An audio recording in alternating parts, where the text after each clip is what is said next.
Hello everybody, this is JackB1024 and welcome to episode 21 of our Dynamic Factory. Now before I start today's episode, I just want to give a shout out to Gepwin, who actually gave me a shout out on his channel on the 30th of June. Just thanks a lot mate for that. It's really nice to hear other people are enjoying this content. And so if you want to check out his channel, it's got some great videos. I've looked at a few of his tutorials in the past, so yeah, it's got some good stuff there. I'll link it in the description. But yeah, just thanks mate. Now, as for today's episode, we're still in this creative world that I've made just to do some trying out of circuits. But we're going to move by probably halfway to the end of this episode. We'll move back to the normal world to set everything up and integrate it all together. So we finished last episode setting up our FIFO queue that we got here. The only thing it's missing is we have these restrictors here which will stop new signals coming in if we've already got them waiting to be added to our queue, and we just need to add basically this same setup over on this left side here that'll read off the memory cells. So it'll be something like this. Actually, this might be a problem because if I'm using power stations, I don't have them yet in the normal game.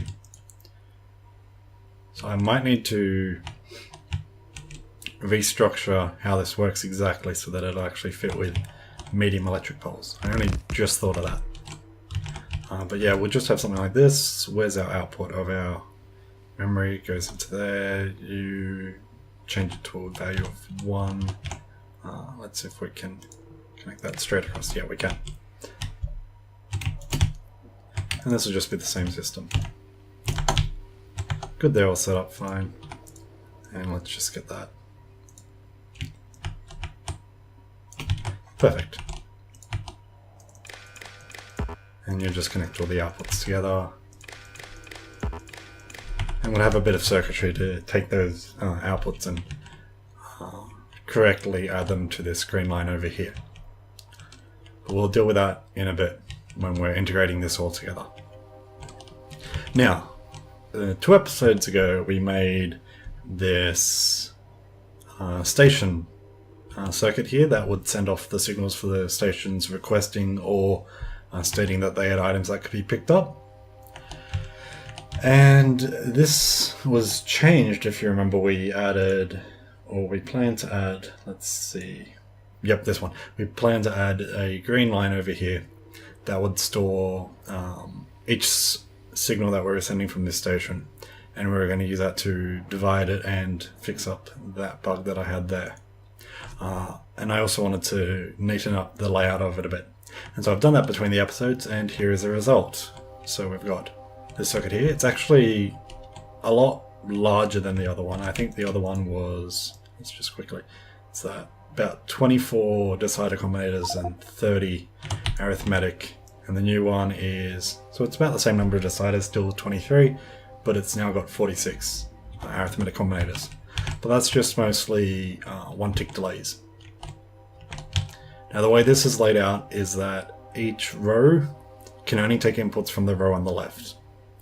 So you'll see these will always output something here, these outputs of something on this row, to this row, and so on. Which makes it a lot easier to see what's going on. So we'll just quickly go through this, and I'll go through how this works, though it's very similar to how this circuit down here worked. So the first thing we have, this is one of the only 2 memory cells we have. The input comes in on this green line here, and it goes to both of these, but it goes through this decider combinator. So here's our input. We've got a pulse generator. It goes into this, which just takes every input and makes it a 1. And that goes into this memory cell that just tells us what signals we're trying to send. So let's put this on so I can show it. So at the moment it's saying it's trying to send a copper signal out. That's what it's still got to send. This did send it a iron ore signal, but that was already sent. And then if I turn this off, it'll send the copper signal and that'll go low.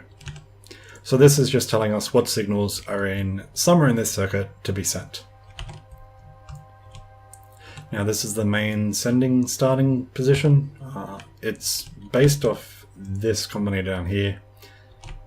But that used to be a memory cell, this time it's not. I'm not using any memory cells except for there's one here, and there's one way down there. But generally, as soon as something is piped into here, it'll go and be processed through. So this is just sending the data straight through. It's not really needed, but it was just nice to have it there anyway.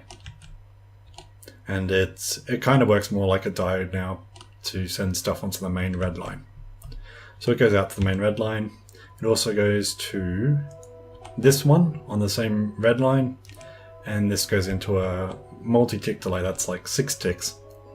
And so that's the signal that has all the values on that red line for that tick. We also have this one, which just converts it to a value of 1. So this tells us which signals we're sending. So we might be sending, copper of 1200, iron ore of 685, but this will just say, well, we're sending copper and we're sending iron ore. And that also goes to this, which is just a tick delay, and that actually goes all the way down here, and it is also 6 ticks long, this delay.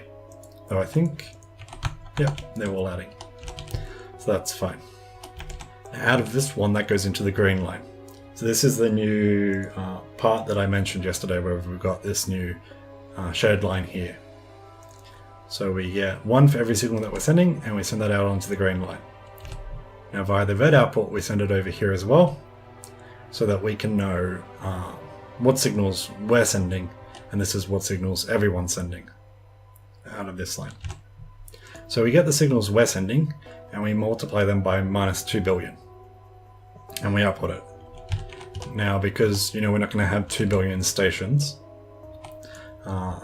and we're adding these two outputs together, we're going to get a value of 1 for every station that's sending a signal, and -2 billion for every signal we're sending. Now we then check if any of them are less than 0, which will only happen for the signals that we're sending, because they are 2 billion less than their value. So for those ones, we pass them through and we add 2 billion back. So this way, let's say we were sending our copper and iron signal, and a different station was sending a uranium signal. At this point, this would get copper and iron being -2 billion on the input, and uranium being 1. Only the copper and iron would go through because they're the only ones less than 0. And this would add 2 billion back and would get copper and iron with a value of 1. Now, this splits it up. So on the top line here is where signals that pass the first check go, and the bottom line is where signals that fail the first check go. So any signal that's 1 means that we're the only station that sent that signal. So we've got a value of 1 from here that went through, fine. And from, this is times by -2 billion. So it goes 1 in here, comes out here as a value of 1, gets subtracted by 2 billion, adds 2 billion, so that gets rid of that. And so we only get the 1 value from this one. So if it's equal to 1, we're the only one that sent that signal. And because we're the only one that sent that signal, it goes to this combinator up here. These combinators that face upwards get used on a different line, either on the shared line or on this personal line that goes back to the start. And this one basically just negates whatever signals were successful and removes them from this memory cell. So our iron ore worked, so it went back here and it took 1 off this memory cell, which means that it no longer is storing that we're sending iron ore. So that's how that one works. This one checks for everything that's greater than 1, which means that we had a signal from this line and some other station sent the same signal. And it'll go through this line here. Now the next thing we do is we multiply the signals that passed by -2 billion, and this is to remove them from this circuit, basically. Because we're still holding here every signal we got, and down here we're sending every signal we sent, and we now don't care about those ones that passed. Because iron ore passed, we don't need to look at the iron ore signal anymore. It worked, let's forget about it. And so both of these go into these two combinators are the two that matter here. So this is our shared red line waiter. So anything that was shared on the red line that's greater than 0, that is any signal that we haven't had that we declared as a pass, it'll go through this part here. While this one, any signal we sent that didn't pass goes through this signal here. Now, we also have the red signal coming through here from this one, because obviously any signal that failed, we need to know what those values were. So that's why they come through here, unchanged. Now this circuit here is the average detection circuit. Now the annoying thing about combinators, and it's something that I do kind of wish that the devs would consider adding, is there's no way to distinguish items on the red and the green line. So, you know, let's say we had a setup like this, right? So we've got a red line shared between them that goes to only this combinator, and a green line shared that only goes to this constant combinator. And we wanted, let's say we had some values on the green line, say 1000 and 500, right? And on this red line, we had just the value 2 and maybe the value 1. And what we want to do is we want to get the green input and divide it by the red input. So if we hook these both up to a pole, so we can see both their individual inputs, there we go. So say we have 1000 copper ore on, no, 1000 iron ore on the green line and 2 iron ore on the red line. And we want to go, well, 1000 divided by 2 and output that as copper. So basically a way to do for each signal, but instead of this each, which is the combined each, I'd want for each signal on the red line and for each signal on the green line. So I could say for each signal on the red line, divide it by each signal on the green line and output it as each signal. And the same with decider combinators, so that you could say maybe for if every signal on the red line is greater than every signal on the green line, then you know output green is 1. Or maybe for each signal on the green line, if it's greater than the signal on the red line, output it. But there's no way to do that. And that's annoying because we want, in this part here, we want to divide each signal by the average that that signal got on the train lines. So if there's 4 lines sending a copper signal, we want to divide the combined copper signal by 4, and then check if our personal copper signal was less than or greater than that value. But there's no way to do that without, you know, you'd have to set up basically just a bank of these and be like, well, you'd actually have to set it up like this, with like 2 banks, and you'd be like, well, we'll get our green line in, and we'll add 0, and we'll change it to our, actually no, not even that. You'd go like, get our copper signal in, output it as, say, red, and then this one would be our shared copper signal. I'm saying copper when it's iron. Our shared iron signal, divide it by red, and output that as our new iron signal. And then for copper, you need to replace these with copper, and then you need to replace it with, and you know, you just have to keep going and going, and that is tedious and annoying, and would make this, you know, super wide at one very small point. So I decided with a slightly different method instead. So what this is doing is, in fact, I can show it here. So here we have, let's say these are our 2 signals that we're getting through. So we're getting that 4 stations sent a copper signal and 2 stations sent an iron signal. So what I'd like to do is divide our inputs by copper by 4 and iron by 2, but I can't do that. So what I'm doing instead is I'm saying, okay, get these signals, and we'll average these signals. So 2 and 4 is 6, average that is 3, and then we'll just divide each signal by that averaged signal. And that's not going to work perfectly because obviously, you know, there's only 2 iron mines and we're dividing it by 3, so we're actually dividing it by a number larger than we should. And we've got 4 copper mines and we're dividing that by 3, so that's a number lower than it should. But it's the only way you can do it when you can't easily distinguish between items on 2 separate lines. And it'll work fine. You know, our copper ore, I mean, our iron ore might both fail the check while, you know, 3 of our copper might pass it. But then it'll eventually get down to the point where it can flush all the inputs. So how do we average those items? Well, the first thing we do is we get each item and we set that as our red. So that's our combined value. So 2 plus 4 is 6. And we also get each thing, and we set it as a value of 1. So this is the number of unique signals we have. So we have 6 total and 2 unique. Then to do an average, it's just total divided by unique. Output that as our average, so average is 3. And at this point, here's our red line. It's still just passing along the very top here. And so we get all our signals combined. We get our average. In fact, if I turn this on, this will emulate a different station sending some signals. Yep, that looks fine. I thought you would have passed it out on the green line too, which should change this value. Why is this value not getting changed? Green line goes in here. Oh, because we're not sending a copper signal, we don't care about the copper signal. That makes sense. So this is only looking at signals that we actually care about.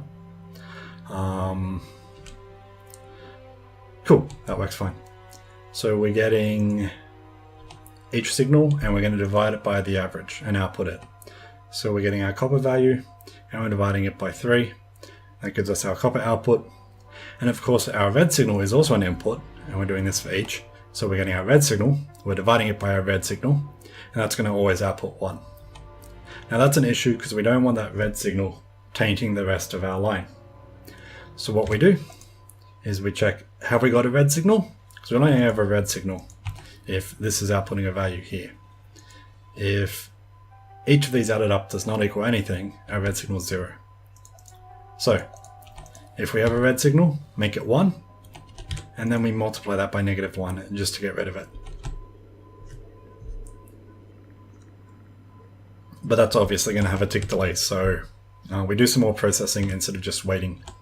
So this line actually does have the red signal here, and it will pass it out, but at this point it will get rid of it. Now here we have this is our personal line, this is what we sent on it, and this place we negate it. And we negate it again afterwards because we actually want to keep it, but at this point we're negating it. So let's have a look at how this is all set up.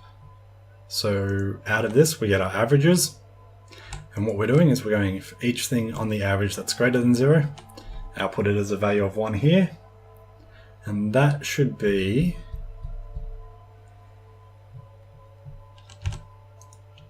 everything that we can resend. So everything that, everything that's greater than 0 basically means the average value we got, in fact, greater than 0. The average value we got was greater than the negative value of what we sent. So if we sent 100, we'd have minus 100 plus 219 would be 119, and that means that the value that we sent is less than the average. So this is the line that says, okay, these are the ones we want to send again. And this bottom line, they're the ones we're going to have to wait to send because they're greater than the average. And they're just done the same way, each thing less than 0 outputted as 1. Now the only issue with this is I have no way to check if the signal is exactly the average. I need to do a lot of testing to see if that could be the case, how often that'll be the case, but that is an issue that, an edge case that I haven't dealt with. So we'll keep going. So we've got every item that was less than the average on this line. Here, obviously the red value is going to be greater than 0 because we're going to get a value of 1 from here. We're not sending a red line because we can't send a red signal. I should say, not a red line. And so it's going to say, oh, we should resend the red line. So at this point, we get rid of it by adding the input from this thing's output with this negated value, which is going to be red is -1 when we're trying to send some data.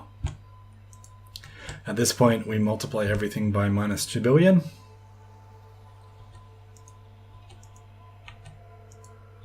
Now this should output it as a 1. Yep, so this outputs it as a 1. This makes those values large negative numbers. Only those that are negative will go through, and this adds it to our signals that we sent. So for every signal that we sent that this combinator outputted a value of 1 for, let them through.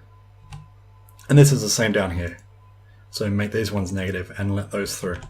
But this one would only output those that failed. So this will output our input signals that passed, and this outputs our input signals that failed. We obviously need to add that 2 billion back to it to get the original number from this combinator. It's the same here. And this one sends it on the red line, which goes all the way back to this very first combinator. So if a signal goes through and nothing else send that signal, it goes up this combinator and disappears because it's been sent, so we don't need to care about it anymore. And that just removes it from the memory bank that stores what type of signals we're sending. If it fails the first check and it's less than the average, it goes up this combinator and tries again. And hopefully this time it will be the only signal go up this combinator and get removed from this memory cell. Now what if it's greater than the average? In that case, we pass by this one block gap and we go to this part of our circuit, which is the wait for opening detection. So here we have our only other memory cell. Now this memory cell basically stores the signals that we need to wait for an opening. Now we also get our input from our green line, and we get only those inputs that are greater than 1. Because any input on the green line that's greater than 1 is an input we cannot send, because 2 stations sent it, so it'll probably have something get sent on this average output combinator here.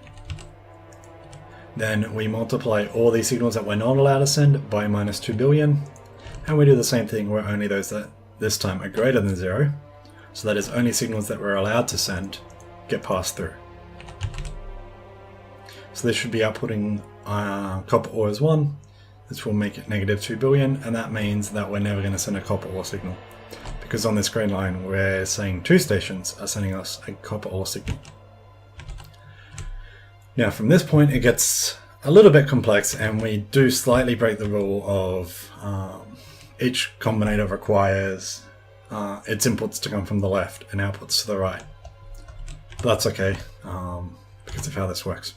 So first thing we do is we go into this combinator, which negates the value that we're about to send again, because any value that comes out of here we're going to send. So we negate them and we take them away from this memory cell. Now this memory cell is set up so that only things greater than 0 are stored in it. And the reason for that is there's a couple of tick delay in here between us saying, okay, we're going to send some data, and us removing it from this memory cell. So let's say this had a copper signal in it at the moment, and then this stopped outputting a copper signal of 1. Well, it's going to be greater than 0, so this will pass. And the next tick, this will negate it, but on the same tick, it's still going to be getting that same copper signal greater than 0, so it'll pass it again. And then this will send its data off to here. And the next tick, this will finally update to the new value, which doesn't have a copper signal. But this will have been getting an input from here of the old value, so it'll send out another copper signal. So it's going to send out 3 copper signals when we only want to send 1. So to fix this becoming a negative value, because it's going to get the copper signal it's sending times -3, because it'll get it 3 times, we just say if it's greater than 0, keep it. And so the first time it'll erase it, and then the next time it'll be negative the value, but it won't even store that. Not everything actually, each thing. Yeah, that would have been a bug if that was everything. Each thing, because everything would mean as soon as one thing went negative, it would erase the entire memory cell. So the next time it'll go negative, that thing won't get stored, and then the third time it goes negative, it still won't get stored. So that's that fixed. But the problem now is, how do we only send that signal once? And that's what this circuit here does. So the first thing we have is we have a 1 tick delay, which is fine. I don't think it's necessarily needed, but it just makes this layout nicer. Now this 1 tick delay then goes into a 3 tick delay, where the outputs are all combined. And this is basically to say, have we sent this value before? So the first time we get a copper value, it's going to be just coming out of this single combinator here. The next time, it'll be coming out of both of these, then all 3 of these. And then hopefully no more copper signals get sent, so it'll be getting sent out of these three, then these two, then just this one. Now, why do I have these three when it seems like I'd only need one of them? And the issue behind that is, what happens if this thing blocks the copper signal straight after the very first tick? So, and then it lets it through at the third tick. So I'll see if I can explain this well. So the first time we're going to have three ticks. One will send a copper signal, one will send no copper signal, one will send a copper signal. And that's a possible situation. But even in that situation, we only want the very first copper signal to go through. So what would happen over here? Well, our first tick, this would get a copper signal, so it would send fine. Then the second tick, there's no new copper signal, so this is outputting nothing. And this holds the old value of one copper signal. So if we're only looking at these two, that's fine, because this one's got no value, so we don't care. And then on the third tick, this would have a copper value. This would have nothing. And in that case, if our situation was where this has a value and this has no value, send it, it would get sent. So all we're doing is we're delaying we're looking further behind to see have we already sent this signal. So if we sent the copper signal at any point in the last 3 times, don't send it again. Now, so that's a simple enough setup because these are just 1 tick delays. How this works, we have a 1 tick delay here. Now I'm not in. Oh yeah, the 1 tick delay here is just to keep it in sync with this one here. That's right. So this one gets these outputs and just converts them to a value of 1. Because like always, we don't care what the value is, we just want to block the signal. Again, we do a -2 billion to block the signal. So this is the same system we've got over here. And then values greater than 0 get passed through.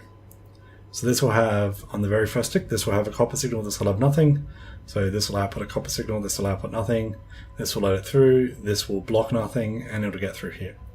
Then the next tick, they both will have a copper signal, so this will send through its value. This will send through a value of 1. This will send through its value. This will send through -2 billion, and that will be less than 0, so this won't let it through. The final thing we have is a 5 tick delay, and the reason for that is that what I wanted to do is, at the point that this lets through the copper signal, I want this circuit to send it through at the same time that it would have been sent through on this combinator here.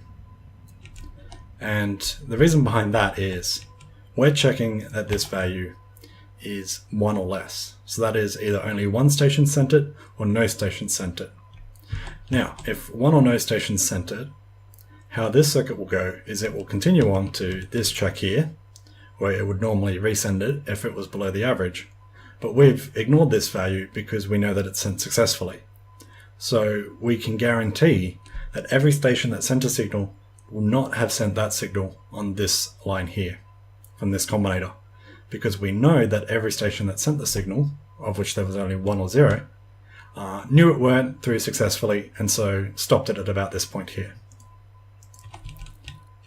So if we send our signal when it would normally send this signal here, it's got the greatest chance of going through. And so that's how that works. What else do we have? Yeah, that's pretty much it. And there's a bunch of lights just to show you when stuff is getting sent. So we've got this light here when we're sending that we've sent the signal successfully. We've got this light here saying, okay, we're going to retry this signal. This light here saying we've got some data to send. This light here saying, okay, we're resending this data that we had waiting. This light here saying there's something somewhere in this circuit. We're sending a signal. And I think this light here is saying we're sending something right now. So if we keep this one on, I send the iron ore and the copper ore, and let's just slow the game down a fair bit. You'll see it light up. Now this light will flash on for the iron ore getting sent through, and then 1200 is that would be greater than the average, I believe. I just have to think because this is actually sending out 2 copper values instead of 1 on the green line. Yeah, so it's definitely going to be greater than the average. So then this light over here will turn on to tell us that we got something waiting. So let's turn this on. There we go, there's our iron ore sent, and there's our copper over here waiting to be sent. Now, when we turn this slide off, it'll notice that we can send our copper, it'll try to resend it, and there we go, it just got resent. Let's actually zoom out even more so we can see the whole circuit. I'll just wait for it to be waiting. There it is, it's waiting. So here we go, you can see there we go, try to resend it, and it successfully sent it. Now if we make this number a lot larger, then our copper ore value is going to be less than the average. So there goes our iron ore signal, and there goes our copper trying again. And our copper's going to try again because it still is less than the average, it's still less than the average, it's still less than the average. And it's obviously always not going to be the only signal as long as this is on, but it's always going to be less than the average. And then I'd say it got sent correctly. So this time, here it goes, and boom. Okay, it was sent correctly that time. So there we go, that's our 2 circuits done. So let's get our blueprints. Let's actually get a blueprint book. And what do we want to get blueprinted? We'll want this setup here. Yep. We will want this setup here. And I think that is all we actually need from this testing world. So I'll just export this string, and I'll be back when we're in the main world. Okay, so here we are back in the main world. Let's hope that this import works. Worked perfectly fine.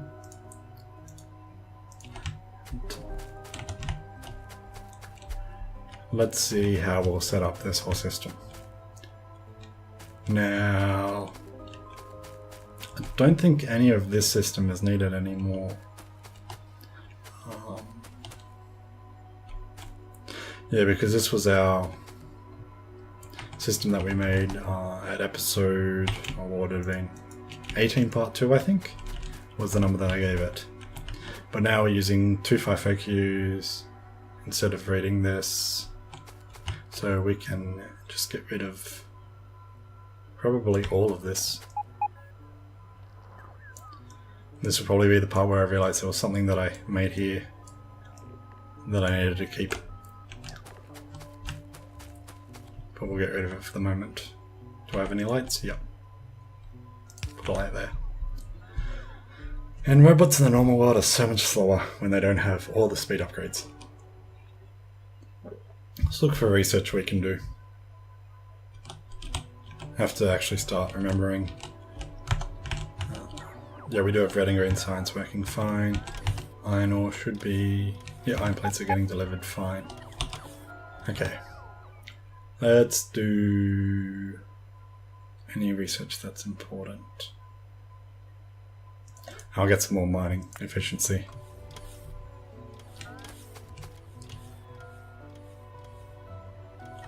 Cool. That's the book we'll want.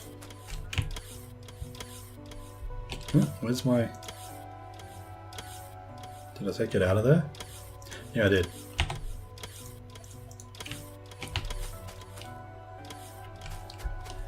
So now we have to find a good place for our FIFO queues.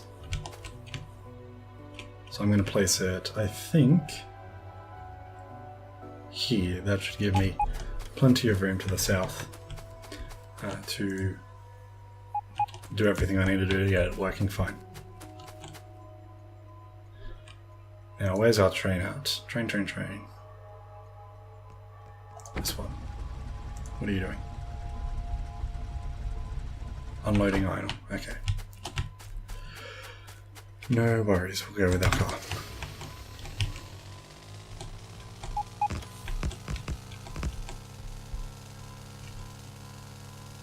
We'll go up to our iron ore mine and we'll set up the mine circuit.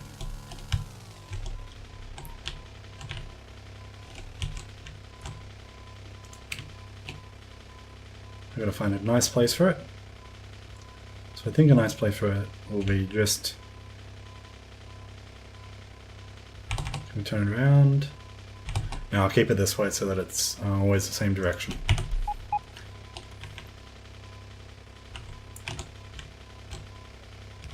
Actually, what do we need for? We need blue signs for that, don't we? Yep. And this is probably going to be missing a bunch of combinators. So let's go get them.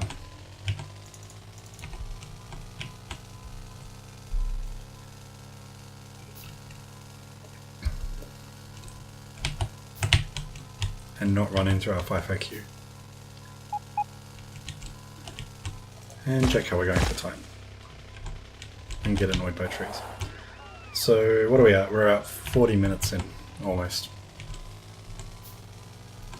So I'll just set up these circuits, and then we'll deal with integrating them all on our next episode.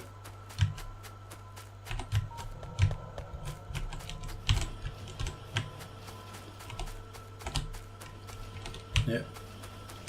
So we need lots of circuits and we need copper wire.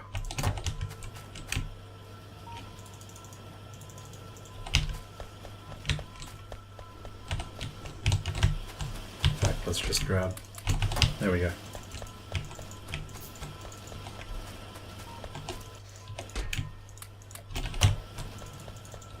Hopefully that should be enough circuits.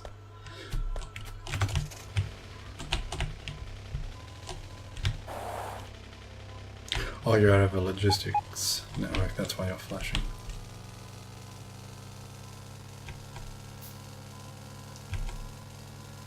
So we're missing probably a few combinators down there, and we're missing a few, well, a lot up here.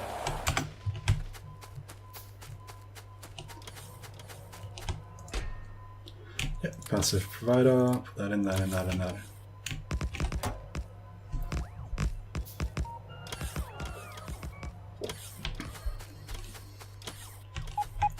Now we're going to need a bit more circuitry on each station to basically be controlling.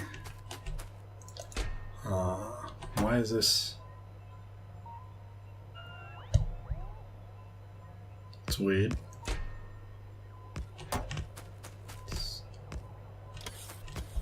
Are they just robots that are ages away that are still coming? Okay, that's fine then.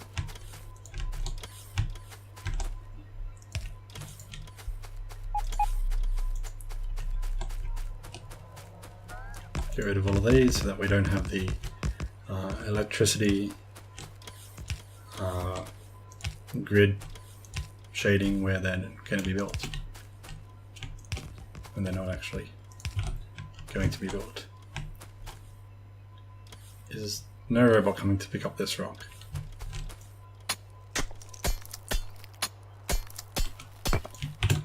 Fine, I'll do it myself.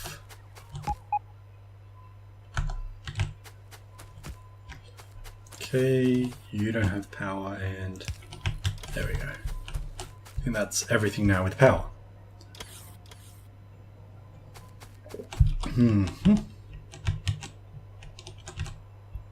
So we've got our FIFO there. Now how does this get sent up here?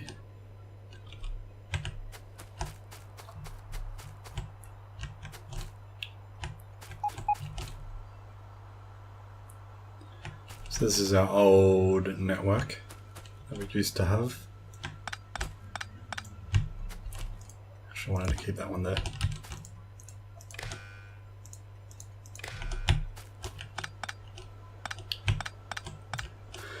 So I think, yeah, that this just can connect to this red line here, which will give you a large pulse so you can connect to that. Configure into it, and we'll connect that to our main network. And that should be fine.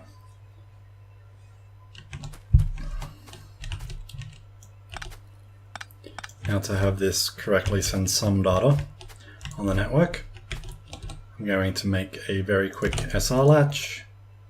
Set, set's greater than reset, output the set signal as 1. Look it that way. And then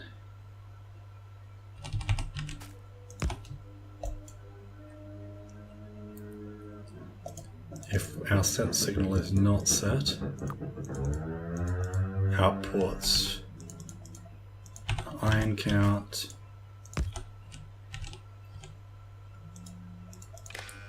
oops.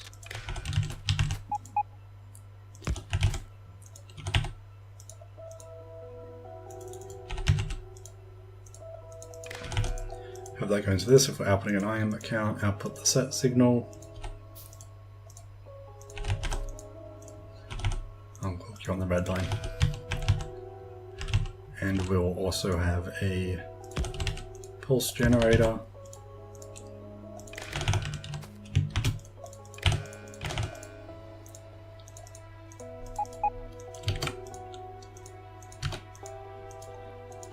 And this is the second half of the pulse generator. Good. So what we'll do here, we still need a bit more work. Oh, I don't have that. Okay, that's fine. You're going to, yeah, you're going to read the train number. And we could make that signal T. Do that for the moment.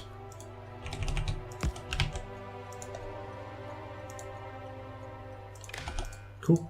So if we've got a train here, send out our reset signal. Put that through a pulse generator.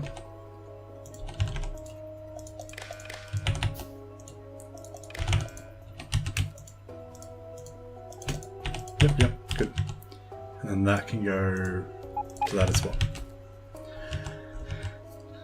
And then finally what we'll want to do is we'll want to check if there's enough iron ore here. Then we want to send off our iron ore signal on our main circuit.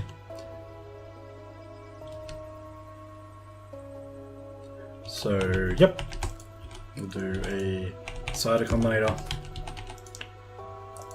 Input here if the iron ore is greater than, what is it? Is it 2000 per carriage? And we've got 8 carriages?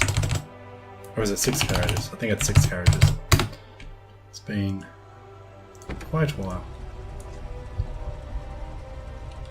That's annoying, but you're in radar range. 1, 2, 3, 4, yep, 6. So if it's greater than 12,000, send some green signals, say we're good to go.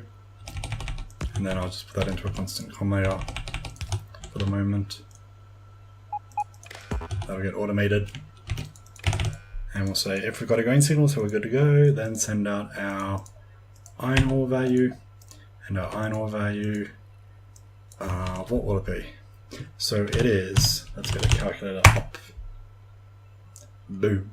So we want 128 times whatever our station number is. Should be able to click on here. Station number 2. So 128 times 2 plus 64 because we're able to supply iron ore. So that's 320 is our iron ore signal. So if you remember how we're doing these values, the 1 to the 32-bit is the 6 input lines, the 64-bit is the output line, and 128 times the station number is the rest. So that should be able to plug into here.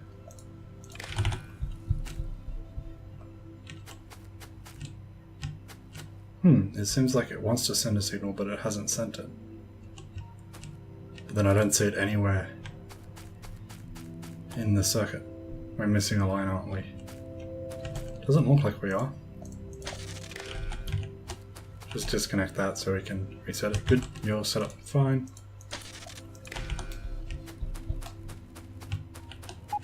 How did this fail to get imported correctly? Ah, get rid of that. Actually, you're probably off anyway. And I can't go to slow speed because I'm in the actual game.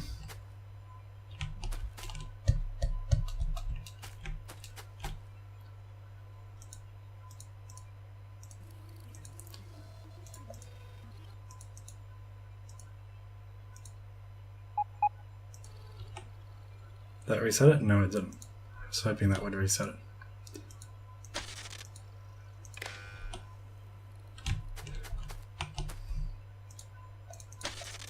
Actually, you don't look like yours. Ah, here's the issue.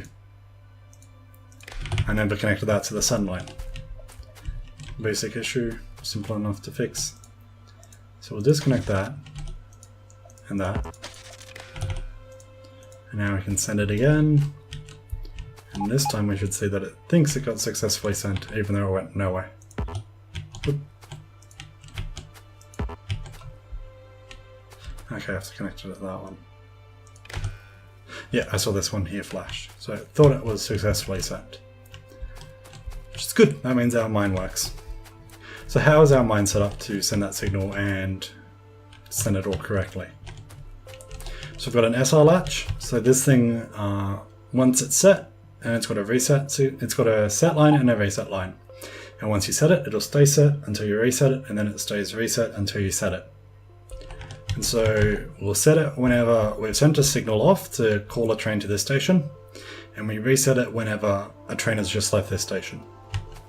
So for as long as it's set, we are under the understanding that the FIFO queue has our signal in it, because we've sent a signal off and we haven't yet had a train come. So as far as we're concerned, the FIFO queue is waiting to send a train to us. So when we read a train, pulse generate and send out the reset signal, which will reset this. And when we have enough items to fill up a train, we're ready to request a train. As long as we're not set, we'll send out the request. And then if we're requesting it, we set this and we have a pulse generator that'll send it off. So how is that flashing multiple times if we had a pulse generator? Oh, because this would be, yeah, it would be getting set for one tick. But then because it wasn't a memory cell, it would forget that it was set. That makes sense. So that's our train stop updated now to use the FIFO queue. Actually, I want to go and pick up any extra combinators. Yep, and we'll finish the episode with the robots just putting the last combinators on our FIFO queue. So that means that tomorrow's episode we can build our second FIFO queue, get stuff ready for it, and integrate the two queues together. Yeah, here we go. That and that. Oh, we're going to need to respace this as well, because we don't have substations. That's going to be fine. So we'll do integrating this green and red line here into piping into the FIFO queues. Now, one thing to keep in mind, actually I'll talk about that next episode, because that'll be part of the integrating into the two FIFO queues. So we'll do the two FIFO queues, we'll do the method to get the stuff into the correct FIFO queue, and we'll start working on the circuit, which will probably go maybe up here. So if I want to make these longer, I might not want to make them any longer, but then I might. So yeah, I might have the data will come out the top, but then it will go down. Yeah, it'll go down a line to the bottom down here. So we'll have our circuit to put into the two FIFO queues down the bottom, and we'll have our circuit to process these two FIFO queues. So where is it? This circuit here for the can send train to outpost. That is great English. We'll have that circuit down here, so that if we need to extend these any further, we can do that without having to worry about, oh no, we now have to move this circuit because it's in the way. So that'll be all in tomorrow's episode. Till then, this is JackB1024 signing off. Have a good day.